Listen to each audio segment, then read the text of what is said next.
Imagine breaking a rule. No police arrive, no judge calls your name, no cell door closes behind you.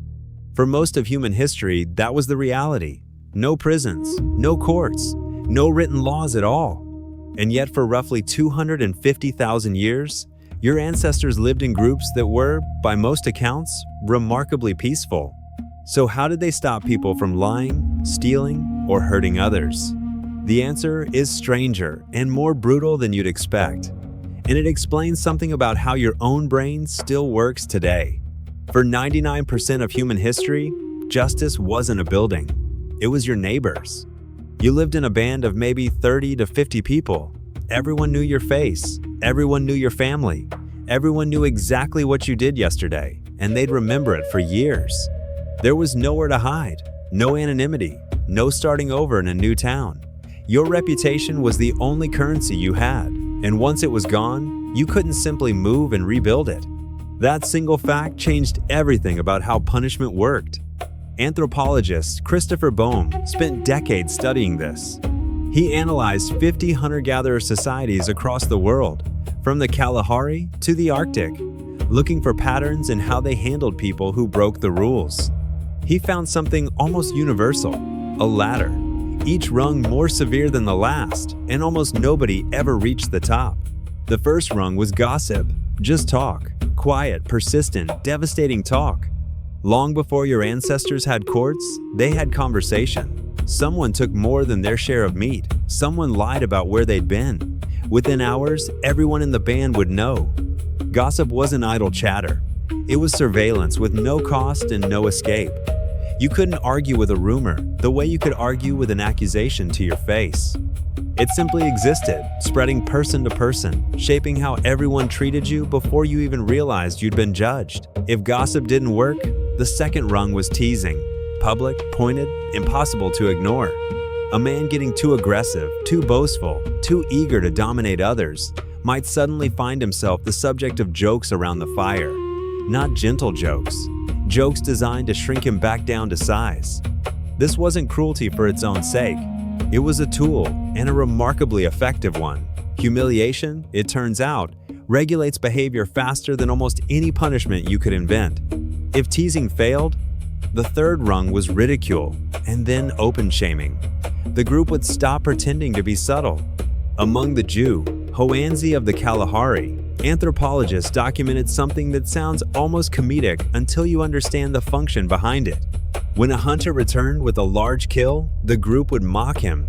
They'd call the animal scrawny. They'd call him lucky, or careless, or slow. Why humiliate your best hunter? Because pride was dangerous. A skilled hunter who started believing he deserved more than others, who started acting like a leader instead of an equal, was a threat to the entire group's survival. This is what researcher James Sussman, who spent years living among the Jew Hoansi, called aggressive egalitarianism. Not a passive equality where everyone happens to share.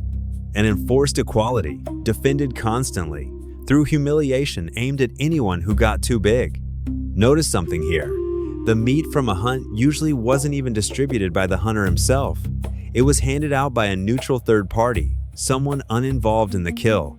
That single detail prevented the hunter from turning his skill into power. He couldn't reward his friends or punish his rivals with food, because the food was never his to control in the first place. Your ancestors built an entire social system designed around one fear: someone becoming too powerful, too dominant, too much like a king. They flattened ambition before it could harden into hierarchy. If shame alone didn't change someone's behavior, the next rung was shunning. Cold, deliberate withdrawal. People stopped talking to you, stopped sharing food with you, stopped including you in conversations, in hunts, in decisions. You were physically present, surrounded by the same faces, and yet treated as if you weren't there at all. For a modern brain, this sounds merely uncomfortable. For your ancestors, it was closer to a death sentence. Why? Because survival required cooperation. You couldn't hunt large game alone. You couldn't defend against predators alone. You couldn't raise children, gather enough food, or survive a hard season without a group around you. Being shunned didn't just hurt your feelings, it threatened your life. Researcher Polly Weissner, who studied conflict resolution among the Jew Hoansi for decades, documented exactly how seriously communities treated repeated offenses. Disputes were aired publicly, sometimes for hours, sometimes for days, with the entire band weighing in. The goal wasn't punishment for its own sake. It was restoring the offender to a livable place within the group, or making clear that they no longer had one. If shunning still failed, if someone kept stealing, kept lying, kept hurting others, the next rung was exile. Banishment from the band. This is where the story turns genuinely brutal. Exile didn't mean a long, sad walk to a new town with new opportunities. There was no new town. There was no neutral territory waiting to take you in. Outside your band, you were a stranger in someone else's land, someone else's hunting grounds, someone else's water source. Other groups had no obligation to feed you, no reason to trust you, and every reason to see you as competition for scarce resources. Alone, you couldn't hunt large animals effectively. You couldn't watch for danger while you slept. You couldn't share the labor of staying alive.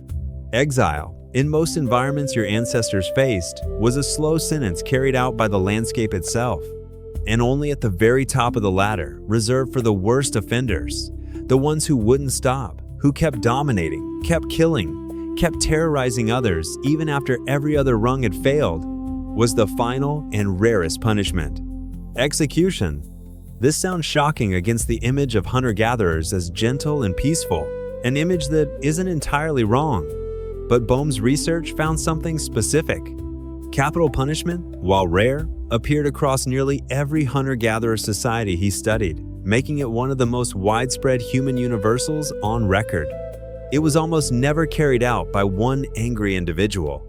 It was a collective decision, often delegated to a close relative of the offender specifically to prevent the kind of revenge killing that could spiral into a feud between families.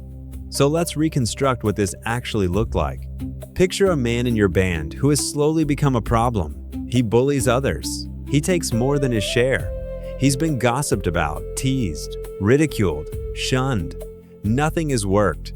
The band gathers, not in anger, but in something closer to grim deliberation. Older members speak first. Others add what they've witnessed. The decision isn't made by one person standing in judgment. It emerges from the group, the way decisions about hunting routes or water sources also emerged from the group. If the verdict is exile, he gathers what little he can carry and walks away from everyone he has ever known. If the verdict is execution, a relative, someone whose loyalty cannot be questioned by either side, carries it out and the chapter is closed without becoming a war between families. Here's the counterintuitive twist. We tend to imagine that civilization, with its courts and police and prisons, was what tamed human violence. But Boehm's theory suggests something closer to the opposite. Your ancestors had already tamed the worst of human nature. Hierarchy, domination, tyranny, tens of thousands of years before a single law was ever written down. They did it not with institutions, but with each other. With gossip, with laughter, with collective shame. With the simple, unbearable weight of being watched by people who would remember. And this is the part that should make you uncomfortable. That instinct never left you. You still feel a flush of heat when you're criticized in front of others. You still calculate, often without noticing, how your reputation will survive an action before you take it. You still feel the particular dread of being excluded from a group chat, a gathering, a circle of friends who suddenly stop including you. That isn't a modern anxiety. That's a 250,000-year-old alarm system, built for a world where exclusion could kill you, still running quietly in a body that now mostly just has to survive an awkward office meeting. Modern justice systems replaced your neighbors with judges, your gossip with paperwork, your shunning with sentencing. But the underlying machinery, the dread of disapproval, the relief of belonging, the fear of being cast out, was built long before any of that existed. So the next time you feel that small, sharp sting of being left out, remember what it once meant. It meant your life depended on getting back in. No alarm went off when you broke a rule back then. No cell door closed. But something far older and far harder to escape was already watching.